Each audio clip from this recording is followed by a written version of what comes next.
Hi, this is Manjunath Amrutavar and ನೀವು ನೋಡ್ತಾ ಇದ್ದೀರಾ ನನ್ನ official YouTube channel. Dear friends, ಇವತ್ತಿನ ಈ ವಿಡಿಯೋದಲ್ಲಿ HSTR ಗೆ ಸಂಬಂಧಪಟ್ಟ ಹಾಗೆ ಒಂದಷ್ಟು ವಿಷಯಗಳನ್ನ ನಾನು ನಿಮ್ಮ ಜೊತೆ ಇನ್ ಡೀಟೇಲ್ ಆಗಿ ಡಿಸ್ಕಸ್ ಮಾಡ್ತಾ ಹೋಗ್ತೀನಿ. ನೀವು ಅನ್ಕೋಬಹುದು ಇದಕ್ಕೆ ಸಂಬಂಧಪಟ್ಟ ಹಾಗೆ ತುಂಬಾ ವಿಡಿಯೋಗಳನ್ನ ನೋಡಿಬಿಟ್ಟಿದ್ದೀವಿ ಸರ್, ನೀವೇನು ಹೊಸದಾಗಿ ಹೇಳ್ತಾ ಇದ್ದೀರಾ ಅಂತ ಹೇಳಿ.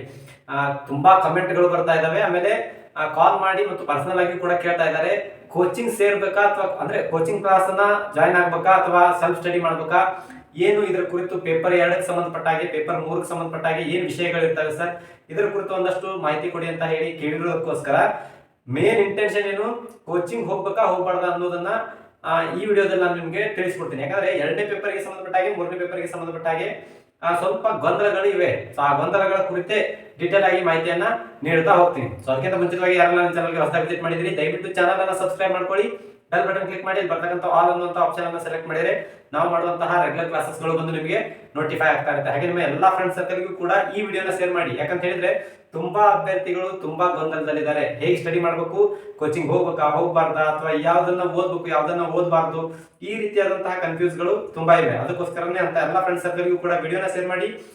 ಏನಾದರೂ ಡೌಟ್ಸ್ ಗಳಿದ್ರೆ ನಿಮ್ಮ ಡೌಟ್ಸ್ ಗಳನ್ನ ಕಮೆಂಟ್ ಬಾಕ್ಸ್ ಅಲ್ಲಿ ಡ್ರಾಪ್ ಮಾಡಿ, ಅದಕ್ಕೆ ಸಂಬಂಧಪಟ್ಟಾಗ ಆನ್ಸರ್ ಕೊಡುವಂತ ಪ್ರಯತ್ನವನ್ನು ಕೂಡ ನಾನು ಮಾಡ್ತಾ ಇದ್ದೀನಿ. ಹಾಗೆ ವಿಡಿಯೋಗೆ ಲೈಕ್ ಮಾಡೋದನ್ನ ಮರಿಬೇಡಿ. ಇನ್ ಕೇಸ್ ನಿಮ್ಗೆ ಏನಾದರೂ ನನ್ನ ಜೊತೆ ಡೈರೆಕ್ಟ್ ಆಗಿ ಮಾತಾಡಬೇಕು ಅಂತ ಅನ್ಸಿದ್ರೆ ನೀವು ನನ್ನ ಚಾನಲ್ ಅನ್ನ ಜಾಯ್ನ್ ಆಗೋದ್ರ ಮೂಲಕ ನೇರವಾಗಿ ನನ್ನ ಕಾಂಟ್ಯಾಕ್ಟ್ ನಂಬರ್ ಅನ್ನ ಪಡೆದುಕೊಂಡು ನನ್ನ ಜೊತೆ ಮಾತಾಡಬಹುದು. ಏನೇ ಡೌಟ್ಸ್ ಗಳಿದ್ರು ಕೂಡ ನಿಮ್ಮ ಡೌಟ್ಸ್ ಗಳನ್ನ ಕ್ಲಾರಿಫೈ ಮಾಡ್ಕೋಬಹುದು. ಚಾನಲ್ ಅನ್ನ ಜಾಯ್ನ್ ಮಾಡ್ಕೊಂಡು ಕಾಂಟ್ಯಾಕ್ಟ್ ನಂಬರ್ ಪಡ್ಕೊಳ್ಬಹುದು. ಸೊ ಇವತ್ತಿನ ಈ ವಿಡಿಯೋದಲ್ಲಿ ನಾನು ಮಾತಾಡೋದು HSTR ಗೆ ಸಂಬಂಧಪಟ್ಟ ಹಾಗೆ 3 ಪೇಪರ್ ಯಾವ ರೀತಿ ಇರುತ್ತೆ, ಆಮೇಲೆ ಏನೆಲ್ಲ ಓದ್ಬೇಕು, ಯಾವ ರೀತಿ ಕೋಚಿಂಗ್ ಕ್ಲಾಸಿಗೆ ಹೋಗ್ಬೇಕಾ ಅಥವಾ ಹೋಗ್ಬಾರ್ದಾ, ಇದರಲ್ಲಿ ಈ ಗೊಂದಲದಲ್ಲಿ ಸಿಕ್ಕೊಂಡಿರ್ತಕ್ಕಂಥ ಅಭ್ಯರ್ಥಿಗಳು ಏನ್ ಮಾಡ್ಬೇಕು ಅನ್ನೋದ್ರ ಕುರಿತು ಡೀಟೇಲ್ ಆದಂತ ಮಾಹಿತಿ ಕೊಡ್ತೀನಿ. ಸೊ ವೆರಿ ಫಸ್ಟ್ HSTR ಅಂತ ಬಂದಾಗ ಈ ಸಾರಿ ಎಕ್ಸಾಮ್ ಪ್ಯಾಟರ್ನ್ ಚೇಂಜ್ ಆಗಿದೆ. ಆಮೇಲೆ ಪೇಪರ್ಗಳ ಸಂಖ್ಯೆಯೂ ಕೂಡ ಹೆಚ್ಚಾಗಿದೆ. ಪ್ರತಿ ಸಾರಿ ಅಂದ್ರೆ ಲಾಸ್ಟ್ ಟೈಮ್ ಎಕ್ಸಾಮ್ ನಾವು ನೋಡಿದಾಗ HSTR ಗೆ ಸಂಬಂಧಪಟ್ಟಾಗ 2 ಪೇಪರ್ಗಳನ್ನ ಕಂಡಕ್ಟ್ ಮಾಡಿದ್ರು, ಅದರಲ್ಲೂ ಕೂಡ MCQ ಪೇಪರ್ ಅದು ತಗೊಂಡಿದ್ರು. ಬಟ್ ಈಗ ಪೇಪರ್ ಪ್ಯಾಟರ್ನ್ ಚೇಂಜ್ ಆಗಿದೆ. ಆಮೇಲೆ ಎಲಿಜಿಬಿಲಿಟಿ ಕ್ರೈಟೇರಿಯಾ ಕೂಡ ಇದೆ. ಸೊ ಆ ಎಲ್ಲ ವಿಷಯಗಳನ್ನ ಮಾತನಾಡೋಣ. ಸೊ ಮೊದಲಿಗೆ ಪೇಪರ್ 1 ಅಂತ ಬಂದಾಗ 150 ಅಂಕಗಳಿಗೆ ಸಂಬಂಧಪಟ್ಟ ಹಾಗೆ ಪೇಪರ್ 1 ಇರುತ್ತೆ.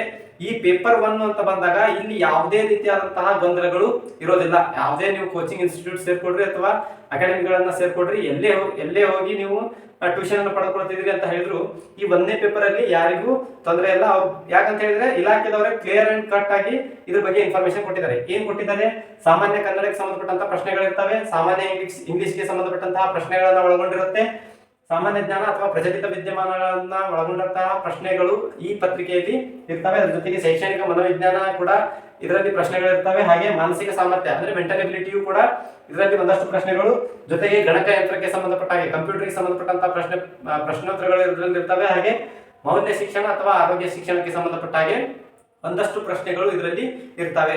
ಸೊ ಟೋಟಲ್ ಆಗಿ ಮಾತನಾಡೋದಾದ್ರೆ 150 ಅಂಕಗಳಿಗೆ ಒಂದು ಪ್ರಶ್ನೆ ಪತ್ರಿಕೆ ಇರುತ್ತೆ. ಇದು ಪೂರ್ತಿಯಾಗಿ ಮಲ್ಟಿಪಲ್ ಚಾಯ್ಸ್ ಕ್ವಶನ್ ಅನ್ನ ಒಳಗೊಂಡಿರುತ್ತೆ. ಇದರಲ್ಲಿ ಯಾವುದೇ ರೀತಿಯಾದಂತಹ ಗೊಂದಲ ಬೇಡ. ಆದ್ರೆ ಹೊಸ ನಿಯಮ ಏನ್ ಹೇಳ್ತಾ ಇದೆ, ಪೇಪರ್ 1 ರಲ್ಲೂ ಕೂಡ ನೀವು 35% ಅಂಕವನ್ನ ಪಡೆದುಕೊಳ್ಳಲೇಬೇಕು. ಸೊ ಅಂದಾಗಲೇ ಮಾತ್ರ ನಿಮ್ಮ ಪೇಪರ್ ಎಲಿಜಿಬಲ್ ಇದೆ ಅಂತ ಅರ್ಥ. ನೀವು ಲಿಸ್ಟ್ ಅಲ್ಲಿ ಬರ್ತಿರೋ ಬಿಡ್ತಿರೋ ಅದು ಸೆಕೆಂಡರಿ. ನೀವು ಎಲಿಜಿಬಲ್ ಆಗ್ಬೇಕು ಅಂತ ಹೇಳಿದ್ರೆ 35% ಅಂಕವನ್ನ ಪಡೆದುಕೊಳ್ಳಲೇಬೇಕು. 150 ಅಂಕಗಳಿಗೆ 35% ಮಾಡಿದ್ರೆ ಎಷ್ಟು ಅಂಕಗಳನ್ನ ಮಿನಿಮಮ್ ಎಷ್ಟು ಅಂಕಗಳನ್ನ ಪಡ್ಕೋಬೇಕು ಅನ್ನೋದನ್ನ ಕ್ಯಾಲ್ಕುಲೇಟ್ ಮಾಡ್ಕೊಂಡು ನೋಡ್ಕೊಳ್ಳಿ. ಇನ್ನ ಪೇಪರ್ 2 ಬಗ್ಗೆ ಮಾತನಾಡೋದಾದ್ರೆ ಇಲ್ಲಿ ವೇರಿಯಸ್ ಸಬ್ಜೆಕ್ಟ್ಸ್ ಗಳಿವೆ. ಸೊ ಸಬ್ಜೆಕ್ಟ್ ಗೆ ಸಂಬಂಧಪಟ್ಟ ಹಾಗೆ ಸ್ವಲ್ಪ ಡಿಫರೆನ್ಸ್ ಆಗ್ತಾ ಹೋಗುತ್ತೆ. ಇದರಲ್ಲಿ ಮುಖ್ಯವಾಗಿ ಭಾಷಾ ವಿಷಯಕ್ಕೆ ಸಂಬಂಧಪಟ್ಟ ಹಾಗೆ ಅತಿ ಗೊಂದಲ ಉಂಟಾಗಿದೆ. ಯಾಕೆ ಗೊಂದಲ ಉಂಟಾಗಿದೆ ಅಂದ್ರೆ, ಕಳೆದ ಸಾರಿ 2019 ಅಥವಾ 2022ರಲ್ಲಿ ನಾವು GPSTR ಪೇಪರ್ ಅನ್ನ ನೋಡಿದಾಗ ಭಾಷಾ ಶಿಕ್ಷಕರಿಗೆ ಏನಾಗಿತ್ತು, 3ನೇ ಪತ್ರಿಕೆಯಿಂದ ವಿನಾಯಿತಿಯನ್ನ ಕೊಡಲಾಗಿತ್ತು. ಫಾರ್ ಎಕ್ಸಾಂಪಲ್ ಇಂಗ್ಲಿಷ್ ಭಾಷೆಯ ಶಿಕ್ಷಕರಾಗಬೇಕು ಅಂತ ಹೇಳಿದ್ರೆ ಪೇಪರ್ 1 ಬರೀಬೇಕು, ಪೇಪರ್ 2 ಅನ್ನು ಬರೀಬೇಕು, ಅಷ್ಟೇ 2 ಪೇಪರ್ ಅನ್ನ ಬರೀಬೇಕು. GPTಯಲ್ಲಿ 3 ಪೇಪರ್ ಕಡ್ಡಾಯವಾಗಿತ್ತು. ಆ 3 ಪೇಪರ್ ಅಲ್ಲಿ ಭಾಷಾ ಶಿಕ್ಷಕರು 2 ಪೇಪರ್ಗಳನ್ನ ಮಾತ್ರ ಬರೆಯುವಂಗಿತ್ತು. GK ಪೇಪರ್ ಒಂದು, ತಮ್ಮ ಸಬ್ಜೆಕ್ಟ್ ಗೆ ಸಂಬಂಧಪಟ್ಟಂತಹ ಪೇಪರ್ 2ನೇ ಪೇಪರ್ ಬರೀಬೇಕಾಯ್ತು. 3ನೇ ಪೇಪರ್ ಅವರಿಗೆ ಅವಶ್ಯಕತೆ ಇರಲಿಲ್ಲ. ಬಟ್ ಈ ಸರಿ ಬಿಟ್ಟಿರ್ತಕ್ಕಂಥ ಗೆಜೆಟ್ ಅಲ್ಲಿ ಆ ರೀತಿಯಾದಂತಹ ಏನು ವಿಷಯವನ್ನ ಎಲ್ಲೂ ಕೂಡ ಮೆನ್ಷನ್ ಮಾಡಿಲ್ಲ. 3ನೇ ಪೇಪರ್ ಬರಿಬಾರ್ದು ಅನ್ನುವಂತಹ ವಿಷಯ ಎಲ್ಲೂ ಇಲ್ಲ. ಹಾಗಾಗಿ ಈ ಸಾರಿಗೆ ಈ 3ನೇ ಪೇಪರ್ ಭಾಷಾ ಶಿಕ್ಷಕರಿಗೆ ಇರುತ್ತಾ ಇರಲ್ವಾ ಅನ್ನೋದು ತುಂಬಾ ಗೊಂದಲ ಉಂಟಾಗಿದೆ. ಸೊ 2ನೇ ಪೇಪರ್ ಬಗ್ಗೆ ಪರ್ಟಿಕ್ಯುಲರ್ ಆಗಿ 2ನೇ ಪೇಪರ್ ಬಗ್ಗೆ ಮಾತನಾಡೋದಾದ್ರೆ, ಕನ್ನಡ ವಿಷಯ ಅಂತ ತಗೊಂಡಾಗ 50 ಅಂಕಗಳು, ಟೋಟಲ್ ಆಗಿ 150 ಅಂಕಗಳಿಗೆ ಪ್ರಶ್ನೆ ಪತ್ರಿಕೆ ಇರುತ್ತೆ. ಅದರಲ್ಲಿ 50 ಅಂಕಗಳು ಮಲ್ಟಿಪಲ್ ಚಾಯ್ಸ್ ಕ್ವಶನ್ ಗೆ ಸಂಬಂಧಪಟ್ಟಂಗಾದ್ರೆ, ಇನ್ನು 100 ಅಂಕಗಳು ಡಿಸ್ಕ್ರಿಪ್ಟಿವ್ ಲೆವೆಲ್ ಇರುತ್ತೆ. ವಿವರಣಾತ್ಮಕ ಪರೀಕ್ಷೆಯನ್ನ ಹೊಂದಿರುತ್ತೆ 100 ಅಂಕಕ್ಕೆ. ಸೊ ಎರಡನ್ನು ಸೇರಿಸಿದ್ರೆ 150 ಅಂಕಕ್ಕೆ ಇದು ಎರಡನೇ ಪೇಪರ್ ಇರುತ್ತೆ. ಈಗ ಅದೇ ರೀತಿ ಇಂಗ್ಲಿಷು ಕೂಡ 50 ಅಂಕಗಳಿಗೆ ಮಲ್ಟಿಪಲ್ ಚಾಯ್ಸ್ ಕ್ವಶನ್ ಇದ್ರೆ 100 ಅಂಕಗಳಿಗೆ ಡಿಸ್ಕ್ರಿಪ್ಟಿವ್ ಲೆವೆಲ್ ಅಲ್ಲಿ ಪೇಪರ್ ಇರುತ್ತೆ. ಹಾಗೆ ಅವರು ಗೆಜೆಟ್ ಅಲ್ಲಿ ಮೆನ್ಷನ್ ಮಾಡಿರೋದು ಸಿಬಿಜೆಡ್ ಮಾತ್ರ, PCM ದವ್ರ ಬಗ್ಗೆ ಮೆನ್ಷನ್ ಮಾಡಿಲ್ಲ. ಈಗ ಅದಕ್ಕೆ ಅಬ್ಜೆಕ್ಷನ್ ಫೈಲ್ ಮಾಡಿದ್ದಾರೆ, ಬಟ್ ಆ ವಿಷಯ ಬೇರೆ.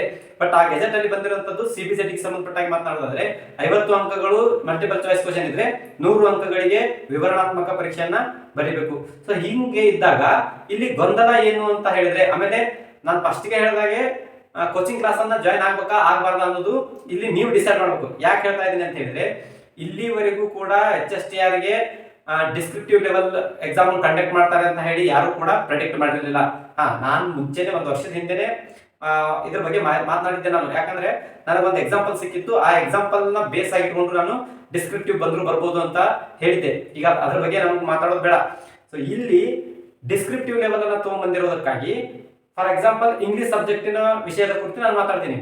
ಇಂಗ್ಲಿಷ್ ಸಬ್ಜೆಕ್ಟ್ ಅಂತ ಬಂದಾಗ 50 ಅಂಕಗಳಿಗೆ ಮಲ್ಟಿಪಲ್ ಚಾಯ್ಸ್, ಇನ್ನು 100 ಅಂಕಗಳಿಗೆ ರಿಟರ್ನ್ ಅಂತ ಹೇಳ್ತಾ ಇದ್ದಾರೆ. ಸೊ ಮೊದಲಿನ HSTR ಎಕ್ಸಾಮ್ ಅನ್ನು ನೋಡಿದಾಗ ಲಿಟರೇಚರ್ ಗೆ ಸಂಬಂಧಪಟ್ಟಂತಹ ಪ್ರಶ್ನೆ ಪತ್ರಿಕೆ ಇತ್ತು. ಇಲ್ಲಿ ಯಾವುದೇ ರೀತಿಯಾದಂತಹ ಇದು ಗ್ರಾಮರ್ ಪಾರ್ಟ್ ಅನ್ನ ಯೂಸ್ ಮಾಡಿರಲಿಲ್ಲ. ಲಿಟರೇಚರ್ ಗೆ ಸಂಬಂಧಪಟ್ಟಂತಹ ಕ್ವಶನ್ ಪೇಪರ್ ಅನ್ನ ಎರಡನೇ ಪ್ರಶ್ನೆ ಪತ್ರಿಕೆಯಾಗಿ ಇಟ್ಟಿದ್ರು. ಈ ಸಾರಿ ರಿಟರ್ನ್ ನಲ್ಲಿ 100 ಅಂಕಗಳಿಗೆ ಅವರು ಏನು ಗ್ರಾಮರ್ ಪಾರ್ಟ್ ಅನ್ನ ಇಡ್ತಾ ಇದ್ದಾರಾ, ಅಥವಾ 100 ಅಂಕಗಳಿಗೆ ಲಿಟರೇಚರ್ ಪಾರ್ಟ್ ಅನ್ನ ಇಡ್ತಾ ಇದ್ದಾರಾ, ಅಥವಾ ಲಿಟರೇಚರ್ ಎಲ್ಲವನ್ನ ಹೊರತುಪಡಿಸಿ 8th 9th 10th ಗೆ ಸಂಬಂಧಪಟ್ಟಂತಹ ಏನು DSCRT ಟೆಕ್ಸ್ಟ್ ಬುಕ್ ಇದಾವಲ್ಲ, ಆ ಟೆಕ್ಸ್ಟ್ ಬುಕ್ ಅಲ್ಲಿ ಇರ್ತಕ್ಕಂತಹ ಪಾಠಗಳ ಆಧಾರದ ಮೇಲೆ ಕ್ವಶನ್ ಗಳನ್ನ ತೆಗಿತಾರ. ಸೊ 3 ವಿಷಯಗಳು ಇಲ್ಲಿ ಗೊಂದಲವನ್ನ ಸೃಷ್ಟಿ ಮಾಡಿವೆ. ಒಂದನೇದು 100 ಅಂಕಗಳಿಗೆ ಗ್ರಾಮರ್ ಗೆ ಸಂಬಂಧಪಟ್ಟ ಹಾಗೆ 100 ಅಂಕವನ್ನ ಬರೀಲಿಕ್ಕೆ ಕೇಳ್ತಾರ, ಅಥವಾ ಲಿಟರೇಚರ್ ಗೆ ಸಂಬಂಧಪಟ್ಟ ಹಾಗೆ 100 ಅಂಕಗಳನ್ನ ಬರೀಲಿಕ್ಕೆ ಕೇಳ್ತಾರ, ಅಥವಾ 8th 9th 10th ಗೆ ಸಂಬಂಧಪಟ್ಟ ಹಾಗೆ ಏನು ಇಂಗ್ಲಿಷ್ ಟೆಕ್ಸ್ಟ್ ಬುಕ್ ಇದೆ ಅಲ್ವಾ, ಆ ಟೆಕ್ಸ್ಟ್ ಬುಕ್ ಅಲ್ಲಿ ಇರತಕ್ಕಂತಹ ಪಾಠಗಳ ಪ್ರಶ್ನೆ ಉತ್ತರಗಳನ್ನ 100 ಅಂಕಗಳಿಗೆ ಬರೀಲಿಕ್ಕೆ ಕೇಳ್ತಾರ. ಈ ವಿಷಯದ ತುಂಬಾ ಗೊಂದಲ ಆಗಿದೆ. ಈಗ ನೀವು ಅನ್ಬೋದು, ಇದೇನ್ ಗೊಂದಲ ಸರ್, ನಾವು ಕೋಚಿಂಗ್ ಹೋಗಬಾರ್ದು ಅನ್ನೋದು ಇದೇನ್ ಗೊಂದಲ ಅಂತ ಕೇಳಿದ್ರೆ, ನೀವು ಯಾವ ಆಧಾರದ ಮೇಲೆ ಕೋಚಿಂಗ್ ಅನ್ನ ತಗೊಳ್ತೀರಿ? ಕೋಚಿಂಗ್ ಕ್ಲಾಸಿಗೆ ಹೋಗುವಂತವ್ರು ಎರಡನೇ ಪ್ರಶ್ನೆ ಪತ್ರಿಕೆಯನ್ನ ಆ ಕೋಚಿಂಗ್ ಕ್ಲಾಸ್ನವ್ರಿಗೂ ಕೂಡ ಇದು ಗೊತ್ತಿಲ್ಲ. ಈಗ ಯಾಕಂದ್ರೆ ಇಲಾಖೆಯವರೇ ಇನ್ನೂ ಇದ್ರ ಬಗ್ಗೆ ಸ್ಪಷ್ಟನೆ ಕೊಟ್ಟಿಲ್ಲ. ಹಂಗಿರುವಾಗ ಆ ಕೋಚಿಂಗ್ ಕ್ಲಾಸ್ನವರು ನಿಮ್ಗೆ ಯಾವ ಆಧಾರದ ಮೇಲೆ ಕೋಚಿಂಗ್ ಅನ್ನ ಕೊಡ್ತಾರೆ, ಆಮೇಲೆ ನೀವು ಕೂಡ ಯಾವ ಆಧಾರದ ಮೇಲೆ, ಈಗ ಈ 3 ಗೊಂದಲಗಳನ್ನ ಹೇಳಿದೆ ನಾನು. ಈ 3 ಗೊಂದಲದಲ್ಲಿ ನೀವು ಫಾರ್ ಎಕ್ಸಾಂಪಲ್ ಕೋಚಿಂಗ್ ಕ್ಲಾಸ್ ಅಲ್ಲಿ ಗ್ರಾಮರ್ ಗೆ ಸಂಬಂಧಪಟ್ಟ ಹಾಗೆ 100 ಮಾರ್ಕ್ಸ್ ಅನ್ನ ಡಿಸ್ಕ್ರಿಪ್ಟಿವ್ ಲೆವೆಲ್ಗೆ ಕಲಿಸಿಕೊಟ್ರು ಅಂತ ಹೇಳಿದ್ರೆ, ಇಲಾಖೆಯಿಂದ ಅದು ಏನು ಲಿಟರೇಚರ್ ಗೆ ಸಂಬಂಧಪಟ್ಟ ಹಾಗೆ ಕ್ವಶನ್ ಬಂದ್ಬಿಡ್ತು ಅಂದ್ರೆ, ನಿಮ್ಮ ಕೋಚಿಂಗ್ ತಗೊಂಡಿರ್ತಕ್ಕಂತಹ ಎಲ್ಲಾ ವಿಷಯ ಏನು ಹಣವೂ ವ್ಯರ್ಥ, ಸಮಯವೂ ಕೂಡ ವ್ಯರ್ಥ. In case 8th 9th 10th ಗೆ ಸಂಬಂಧಪಟ್ಟ ಹಾಗೆ ಟೆಕ್ಸ್ಟ್ ಬುಕ್ ಅಲ್ಲಿ ಇರ್ತಕ್ಕಂತಹ ಪ್ರಶ್ನೋತ್ತರಗಳನ್ನ ಕೇಳ್ಬಿಟ್ರು ಅಂತ ಹೇಳಿದ್ರೆ, ಅಲ್ಲಿ ನೀವು ಏನು ಲಿಟರೇಚರ್ ಕಲ್ತು ವೇಸ್ಟ್ ಆಗುತ್ತೆ, ಗ್ರಾಮರ್ ಕಲ್ತು ವೇಸ್ಟ್ ಆಗುತ್ತೆ. ಸೊ ಈ ರೀತಿಯಾದಂತಹ ಗೊಂದಲ ಇರೋದ್ರಿಂದ ಕೋಚಿಂಗ್ ಕ್ಲಾಸ್ ಅನ್ನ ಅಟೆಂಡ್ ಮಾಡೋದಕ್ಕಿಂತ ಮುಂಚಿತವಾಗಿ ಒಂದ್ ಸಾರಿ ಕ್ಲಾರಿಫೈ ಅನ್ನ ಮಾಡ್ಕೊಂಡಾದ್ಮೇಲೆ ಕೋಚಿಂಗ್ ಅನ್ನ ಜಾಯ್ನ್ ಆಗಿ. ನಾನು ಪ್ರಶ್ನೆ ಪತ್ರಿಕೆ 1ಕ್ಕೆ ನೀವು ಕೋಚಿಂಗ್ ಜಾಯ್ನ್ ಆಗಬೇಡಿ ಅಂತ ಹೇಳ್ತಾ ಇಲ್ಲ. ಈ ಪ್ರಶ್ನೆ ಪತ್ರಿಕೆ 1ಅನ್ನ ನೀವು ಜಾಯ್ನ್ ಆಗ್ಬೋದು, ಬಟ್ ಎರಡನೇ ಪ್ರಶ್ನೆ ಪತ್ರಿಕೆ HSTR ಅದರಲ್ಲೂ ಕೂಡ ಇದು GPSTR ಗೆ ಟೆನ್ಷನ್ ಇಲ್ಲ. ಯಾಕಂದ್ರೆ ಆಲ್ರೆಡಿ GPSTR ಗೆ ಸಂಬಂಧಪಟ್ಟಾಗಿ ಹಳೆಯ ಪ್ಯಾಟರ್ನ್ ನಮ್ಗೆ ಗೊತ್ತಿದೆ, ಬಟ್ HSTR ಗೆ ಯಾವ ಪ್ಯಾಟರ್ನ್ ಅನ್ನ ತಗೊಂಡ್ಬರ್ತಾರೆ ಅನ್ನೋದು ಗೊತ್ತಿಲ್ಲ. ಅದಕ್ಕೋಸ್ಕರ ಎರಡನೇ ಪ್ರಶ್ನೆ ಪತ್ರಿಕೆಗೆ ಸಂಬಂಧಪಟ್ಟಾಗೆ ಅವಸರ ಮಾಡಿ ಕೋಚಿಂಗ್ ಕ್ಲಾಸ್ ಅನ್ನ ಜಾಯ್ನ್ ಆಗಬೇಡಿ. ಕೋಚಿಂಗ್ ಕ್ಲಾಸ್ ಆಗಿರಲಿ, ಅಥವಾ ಯಾವುದೇ ಅಕಾಡೆಮಿಕ್ ಆಗಿರಲಿ, ಅಥವಾ ಯಾವುದೇ ಆನ್ಲೈನ್ ಕೋರ್ಸ್ ಆಗಿರಲಿ, ಎರಡನೇ ಪತ್ರಿಕೆಗೆ ಜಾಯ್ನ್ ಆಗಬೇಡಿ. ಸ್ಪಷ್ಟವಾದ ಮಾಹಿತಿ ಇದ್ರೆ ಮಾತ್ರ ಜಾಯ್ನ್ ಆಗಿ. ನಂದು ಯಾವ ಇನ್ಸ್ಟಿಟ್ಯೂಟ್ ಬಗ್ಗೆ ಆಗಲಿ, ಅಥವಾ ಯಾವ ಕೋಚಿಂಗ್ ಕ್ಲಾಸ್ ಬಗ್ಗೆ ಆಗಲಿ, ಅಥವಾ ಯಾವ ಆನ್ಲೈನ್ ಕ್ಲಾಸಸ್ ಅನ್ನ ನೀಡುವಂತವ್ರ ಬಗ್ಗೆ ಆಗಲಿ ನನ್ನ ಆಪಾದನೆ ಇಲ್ಲ, ನಾನು ಅದನ್ನ ಬ್ಲೇಮು ಮಾಡ್ತಾ ಇಲ್ಲ. ಬಟ್ ನಿಮಗೆ ಜಾಯ್ನ್ ಆಗುವಂತ ಅಭ್ಯರ್ಥಿಗಳಿಗೆ ಸ್ಪಷ್ಟವಾದ ಮಾಹಿತಿ ಇದ್ರೆ ಮಾತ್ರ ನೀವು ಜಾಯ್ನ್ ಆಗಿ. ಯಾಕಂದ್ರೆ ಎರಡನೇ ಪತ್ರಿಕೆ ಯಾವುದರ ಬೇಸ್ ಮೇಲೆ ಕ್ವಶನ್ ರೈಸ್ ಆಗುತ್ತೆ ಅನ್ನೋದು ಕೂಡ ಇಲಾಖೆಯವರು ಇನ್ನೂ ಕೂಡ ಬಿಟ್ಟಿಲ್ಲ. ಹಾಗಿರುವಾಗ ಏನಂತ ಹೇಳಿ ನೀವು ಅಲ್ಲಿ ಹೋಗಿ ಕೋಚಿಂಗ್ ತೊಗೊಳ್ತೀರಿ? ಇದು ಒಂದನೇದು. ಇನ್ನು 3ನೇ ಪತ್ರಿಕೆಯನ್ನ ಮಾತನಾಡೋದಾದ್ರೆ, ನಾನು ಇಲ್ಲಿ 8th 9th 10th ಎರಡನೇ ಪತ್ರಿಕೆಗೆ 8th 9th 10th ಗೆ ಸಂಬಂಧಪಟ್ಟಾಗ ಇಂಗ್ಲಿಷ್ ನಲ್ಲಿ ಇರ್ತಕ್ಕಂತಹ ಪಾಠಗಳ ಪ್ರಶ್ನೋತ್ತರಗಳು ಬರ್ಬೋದು ಅಂತ ಹೇಳಿದೆ. ಯಾವ ಆಧಾರದ ಮೇಲೆ ಹೇಳಿದೆ ಅಂದ್ರೆ, ಈಗ ಸಮಾಜ ವಿಜ್ಞಾನ ಅಂತ ಬಂದಾಗ 8th 9th 10th ಗೆ ಸಂಬಂಧಪಟ್ಟ ಹಾಗೆ ಆ ಟೆಕ್ಸ್ಟ್ ಬುಕ್ ಅಲ್ಲಿ ಇರ್ತಕ್ಕಂಥ ಕ್ವಶನ್ ಗಳನ್ನೇ ಡಿಸ್ಕ್ರಿಪ್ಟಿವ್ ಗೆ ಇಟ್ಟಿರ್ತಾರೆ. GPSTR ಕ್ವಶನ್ ಪೇಪರ್ ನೋಡಿರ್ಬೋದು ನೀವು. ಆ ಟೆಕ್ಸ್ಟ್ ಬುಕ್ ಅಲ್ಲಿ ಇರ್ತಕ್ಕಂಥ ಪ್ರಶ್ನೆಗಳನ್ನೇ ಇಲ್ಲಿ ಕೇಳಿರುವಂತದ್ದು. ಹಂಗೆ ಈ ಸಾರಿಗೆ HSTR ಗೆ 8th 9th 10th ಗೆ ಸಂಬಂಧಪಟ್ಟ ಹಾಗೆ ಇಂಗ್ಲಿಷ್ ಸಬ್ಜೆಕ್ಟಿನ ಪಾಠಗಳ ಮೇಲೆ ಪ್ರಶ್ನೆಗಳನ್ನ ರಿಟರ್ನ್ ಕೇಳಬಹುದು, ಕೇಳಲಿಕ್ಕೂ ಇಲ್ಲ. ಪೂರಾ ಗ್ರಾಮರ್ ಕೇಳಬಹುದು, ಕೇಳಲಿಕ್ಕೂ ಇಲ್ಲ. ಪೂರಾ ಲಿಟರೇಚರ್ ಕೇಳಬಹುದು, ಕೇಳಲಿಕ್ಕೂ ಇಲ್ಲ. ಯಾಕೆ ಹಿಂಗೆ ಹೇಳ್ತಾ ಇದ್ದೀನಿ ಅಂದ್ರೆ ಇಲಾಖೆಯಿಂದ ಸ್ಪಷ್ಟ ಮಾಹಿತಿ ಯಾವುದೂ ಇಲ್ಲ. ಕೋಚಿಂಗ್ ಕ್ಲಾಸ್ ಜಾಯ್ನ್ ಆಗುವಾಗ ಇದನ್ನ ಗಮನದಲ್ಲಿ ಇಟ್ಟುಕೊಂಡೇ ಜಾಯ್ನ್ ಆಗಿ. ಇನ್ನು 3ನೇ ಪತ್ರಿಕೆ ಬಗ್ಗೆ ಮಾತಾಡ್ತೀನಿ. 3ನೇ ಪತ್ರಿಕೆ ಏನ್ ಹೇಳ್ತಾ ಇದೆ, ಆಸ್ ಪರ್ ಗೆಜೆಟ್, ಈಗೇನು ಗೆಜೆಟ್ ಬಿಟ್ಟಿದಾರಲ್ಲ ಆ ಗೆಜೆಟ್ ಪ್ರಕಾರ 3ನೇ ಪತ್ರಿಕೆ ಏನ್ ಹೇಳ್ತಾ ಇದೆ, 50 ಪೂರ್ತಿಯಾಗಿ 100 ಅಂಕಗಳಿಗೆ ಡಿಸ್ಕ್ರಿಪ್ಟಿವ್ ಲೆವೆಲ್ ಅಲ್ಲಿ ಪೇಪರ್ ಇರುತ್ತೆ. ಅದರಲ್ಲಿ 50 ಅಂಕಗಳು ಕನ್ನಡ ಭಾಷಾ ಪ್ರಾವೀಣ್ಯತೆಗೆ ಸಂಬಂಧಪಟ್ಟಂಗಾದ್ರೆ ಇನ್ನು 50 ಅಂಕಗಳು ಇಂಗ್ಲಿಶಿನ ಪ್ರಾವೀಣ್ಯತೆಗೆ ಸಂಬಂಧಪಟ್ಟ ಹಾಗೆ ಪ್ರಶ್ನೆಗಳು ಇರ್ತವೆ. ಅದು ಡಿಸ್ಕ್ರಿಪ್ಟಿವ್ ಲೆವೆಲ್ ಅಲ್ಲೇ ಇರ್ತವೆ ಅಂತ ಹೇಳ್ತಾ ಇದ್ದಾರೆ. ಈಗ ನಾನು ಭಾಷಾ ವಿಷಯಕ್ಕೆ ಮತ್ತೆ ಅಗೇನ್ ನಾನು ಅಲ್ಲೇ ಬರ್ತೀನಿ. ಕನ್ನಡ ಆಗಿರ್ಬೋದು, ಇಂಗ್ಲಿಷ್ ಆಗಿರ್ಬೋದು. ಈಗ ಇಂಗ್ಲಿಷ್ ಅನ್ನ ಎಕ್ಸಾಂಪಲ್ ತಗೊಂಡಿದ್ದೀನಿ, ಅದನ್ನೇ ಕಂಟಿನ್ಯೂ ಮಾಡೋಣ. ಸೊ ಇಂಗ್ಲಿಷ್ ಅಂತ ಬಂದಾಗ ಇಲ್ಲಿ 2ನೇ ಪತ್ರಿಕೆಯಲ್ಲಿ ಗ್ರಾಮರ್ ಅನ್ನ ಕೇಳಿದ್ರು ಅಂತ ಹೇಳಿದ್ರೆ, ಮತ್ತೆ ತಿರ್ಗಾ 3ನೇ ಪತ್ರಿಕೆಯಲ್ಲಿ ಏನ್ ಕೇಳ್ತಾರೆ ಇಂಗ್ಲಿಷ್ಗೆ ಸಂಬಂಧಪಟ್ಟ ಹಾಗೆ. ಕನ್ನಡ ಆದ್ರೆ 50 ಮಾರ್ಕ್ಸಿಗೆ ಗ್ರಾಮರ್ ಕೇಳ್ತಾರೆ, ಅದನ್ನ ಬರೀಬಹುದು. ಇಂಗ್ಲಿಷ್ಗೆ ಮತ್ತು ತಿರ್ಗಾ 50 ಮಾರ್ಕ್ಸಿಗೆ ಗ್ರಾಮರೇ ಕೇಳ್ತಾರ ಅಥವಾ ಏನ್ ಕೇಳ್ತಾರೆ ಅನ್ನೋದು ಗೊಂದಲ ಆಗುತ್ತೆ.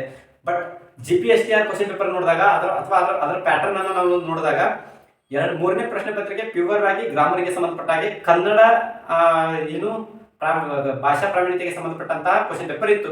ಅದು 100 ಅಂಕಗಳಿಗೆ ಒಳಗೊಂಡಿತ್ತು. ಈ ಸಾರಿ ಅದನ್ನ ಸ್ಪ್ಲಿಟ್ ಮಾಡಿದ್ದಾರೆ, ಕನ್ನಡ 50 ಇಂಗ್ಲಿಷ್ 50 ಅಂತ ಹೇಳಿ. ಸೊ ಇಲ್ಲಿ ಹೋದ ವರ್ಷದ GPSTR 2022 GPSTRಗೆ ಇಂಗ್ಲಿಷ್ನ ಭಾಷಾ ಶಿಕ್ಷಕರು ಅಥವಾ ಕನ್ನಡ ಭಾಷಾ ಶಿಕ್ಷಕರು ಅಥವಾ ಟೋಟಲ್ ಆಗಿ ಭಾಷಾ ಶಿಕ್ಷಕರಿಗೆ 3ನೇ ಪ್ರಶ್ನೆ ಪತ್ರಿಕೆಯನ್ನ ಕೊಟ್ಟಿರಲಿಲ್ಲ. ಬಟ್ ಈಗ 3ನೇ ಪ್ರಶ್ನೆ ಪತ್ರಿಕೆ ಎಲ್ಲರಿಗೂ ಕೂಡ ಅಂತ ಹೇಳ್ತಾ ಇದ್ದಾರೆ. ಹಾಗಾಗಿ ಇಲ್ಲಿ 3ನೇ ಪ್ರಶ್ನೆ ಪತ್ರಿಕೆಯಲ್ಲಿಯೂ ಗ್ರಾಮರ್ ಬರುತ್ತೆ, 2ನೇ ಪ್ರಶ್ನೆ ಪತ್ರಿಕೆಯಲ್ಲೂ ಗ್ರಾಮರ್ ಬರುತ್ತೆ. ತಿರ್ಗಾ ಬರೀ ಗ್ರಾಮರೇ ಬರೋದಾದ್ರೆ ಅದನ್ನ ಯಾವ ರೀತಿ ಅವರು ಪೇಪರ್ ಸೆಟಪ್ ಮಾಡ್ತಾರೆ, ಇದೆಲ್ಲವೂ ಕೂಡ ತುಂಬಾ ಗೊಂದಲ ಇದೆ. ಹಾಗಾಗಿ 1ನೇ ಪೇಪರ್ ಅನ್ನ ಕ್ಲಿಯರ್ ಕಟ್ ಆಗಿ ಓದ್ಕೊಂಡಿಟ್ಕೊಡ್ರಿ, 3ನೇ ಪೇಪರ್ ಅನ್ನ ಕ್ಲಿಯರ್ ಕಟ್ ಆಗಿ ಓದ್ಕೊಂಡಿಟ್ಕೊಡ್ರಿ. ಸರ್ 3ನೇ ಪೇಪರ್ ಏನು ಓದಬೇಕು? ಪಕ್ಕ 3ನೇ ಪೇಪರ್ ಅಲ್ಲಿ ಗ್ರಾಮರೇ ಬರುತ್ತೆ. 50 ಅಂಕಗಳಿಗೆ ಕನ್ನಡ ಗ್ರಾಮರ್ ಕೇಳ್ತಾರೆ. ರಿಟರ್ನ್ಗೆ ನಾನು ಹೇಳ್ತಾ ಇದ್ದು ಮಲ್ಟಿಪಲ್ ಚಾಯ್ಸ್ ಗ್ರಾಮರ್ ಓದಬಾರ್ದು. ರಿಟರ್ನ್ಗೆ ಫಾರ್ ಎಕ್ಸಾಂಪಲ್ ಲೆಟರ್ ರೈಟಿಂಗ್ ಆಗಿರ್ಬೋದು, ಮತ್ತೆ ಪ್ರಬಂಧಗಳನ್ನ ಬರೆಯುವಂಥದ್ದಾಗಿರ್ಬೋದು ಅಥವಾ ಪಿಕ್ಚರ್ ಡಿಸ್ಕ್ರಿಪ್ಷನ್ ಆಗಿರ್ಬೋದು. ಅದೇ ರೀತಿ ಇಂಗ್ಲಿಷಲ್ಲೂ ಕೂಡ ಪ್ರೊಫೈಲ್ ರೈಟಿಂಗ್ ಆಗಿರ್ಬೋದು, ಪಿಕ್ಚರ್ ಡಿಸ್ಕ್ರಿಪ್ಷನ್ ಆಗಿರ್ಬೋದು, ಸ್ಟೋರಿ ಡೆವಲಪ್ಮೆಂಟ್ ಆಗಿರ್ಬೋದು, ಹಾಗೆ ಇನ್ನೊಂದೇನು ಲೆಟರ್ ರೈಟಿಂಗ್ ಆಗಿರ್ಬೋದು. ಸೊ ಇಂತಹ ಗ್ರಾಮರ್ ಪಾರ್ಟಿಗೆ ಸಂಬಂಧಪಟ್ಟಂತಹ ರಿಟರ್ನ್ಗೆ ಸಂಬಂಧಪಟ್ಟಂತಹ ಪ್ರಶ್ನೆಗಳು ಇದರಲ್ಲಿ ಇರ್ತವೆ.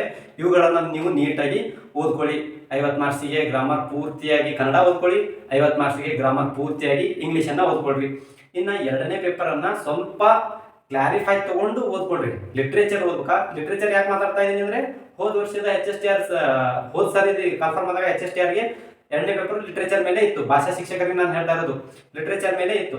ಹಾಗಾಗಿ ಈ ಸಾರಿ ಅದರದ ರಿಟರ್ನ್ಗೆ ಲಿಟ್ರೇಚರ್ ಕೊಡ್ತಾರ ಅಥವಾ ಗ್ರಾಮರ್ ಕೊಡ್ತಾರ ಅಥವಾ ಟೆಕ್ಸ್ಟ್ ಬುಕ್ ಕ್ವಶನ್ ಕೊಡ್ತಾರ, ಯಾವುದೂ ಕೂಡ ಸ್ಪಷ್ಟತೆ ಇಲ್ಲ.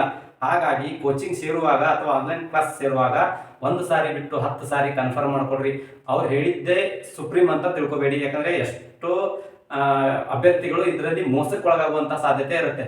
ಹಾಗಾಗಿ ಫಸ್ಟ್ ಪೇಪರ್ಗೆ ಮತ್ತು ಥರ್ಡ್ ಪೇಪರ್ಗೆ ನೀವು ಕೋಚಿಂಗ್ ಕ್ಲಾಸ್ ಆದ್ರೂ ತಗೋರಿ, ನೀವು ಆನ್ಲೈನ್ ಕ್ಲಾಸ್ ಆದ್ರೂ ತಗೋರಿ, ನಿಮ್ ಚಾಯ್ಸ್ ಅದು, ಏನ್ ಬೇಕಾದ್ರೂ ಮಾಡ್ಕೊಡ್ರಿ. 2ನೇ ಪೇಪರ್ಗೆ ಏನೇ ಸ್ಟೆಪ್ ಅನ್ನ ಇಡಬೇಕಿದ್ರು ಕೂಡ ಸ್ವಲ್ಪ ವಿಚಾರ ಮಾಡಿಕೊಂಡು ಕನ್ಫರ್ಮ್ ಮಾಡಿಕೊಂಡು ಫೈನಲ್ ಸ್ಟೆಪ್ ಅನ್ನ ಇಡಿ. ಸೊ ಇದಷ್ಟು ಎಲ್ಲವೂ ಕೂಡ 3 ಪತ್ರಿಕೆಗಳು ಕೂಡ 35% ಅಂಕಗಳನ್ನ ತೆಗೆದುಕೊಳ್ಳುವುದು ಕಡ್ಡಾಯ ಅಂತ ಹೇಳ್ತಾ ಇದ್ದಾರೆ.